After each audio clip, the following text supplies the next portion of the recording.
The death toll from a powerful earthquake and tsunami on the Indonesian island of Sulawesi has soared to 384 and is expected to rise further. Many of the victims are from Palu, where the tsunami hit shortly after the official warning was lifted. As aftershocks continue to shake the region, hundreds of injured people are being treated in makeshift outdoor hospitals. Indonesia correspondent Anne Barker reports from Mamuju in Sulawesi.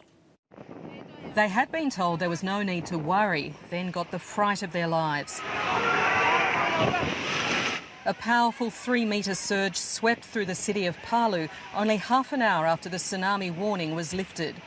It swept away everything in its path, homes, the local mosque, and cut power and communications.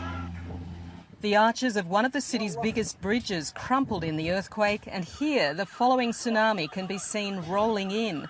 Many bodies have since been found along the shoreline.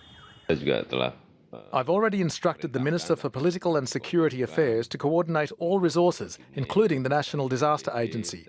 I've also called the Chief of the Armed Forces to work together in handling the emergency situation.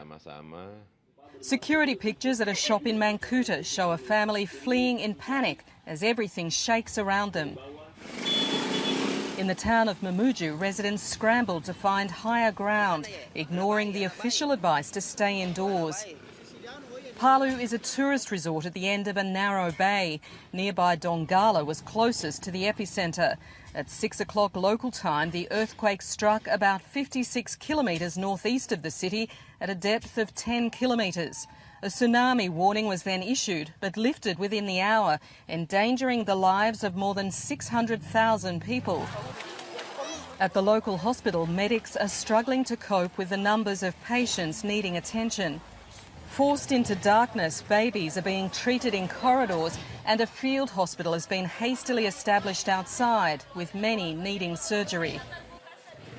The rescue effort here in Sulawesi is difficult to coordinate. Aid workers are scrambling to get help to those who need it.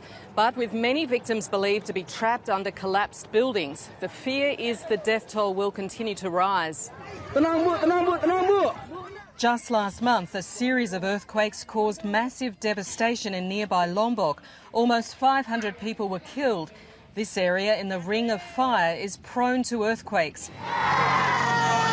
And the memory of the 2004 Boxing Day tsunami is still fresh in the minds of many. Aid is on its way. These Indonesian military cargo planes have already left Jakarta, but no one yet knows the scale of this disaster. Anne Barker is in Sulawesi and filed this update a short time ago. The magnitude of this quake has made it difficult, if not impossible, for many aid workers to access the disaster zones at Palu and Donggala. Roads have been cut, airports all over the east coast are closed, and power is out. We've had to fly into Mamuju on the west coast, fully 9 hours drive away.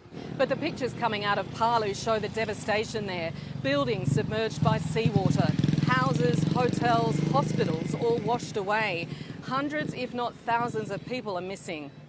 And it's raised questions about why Indonesian authorities lifted the tsunami warning so soon, barely half an hour after the biggest quake.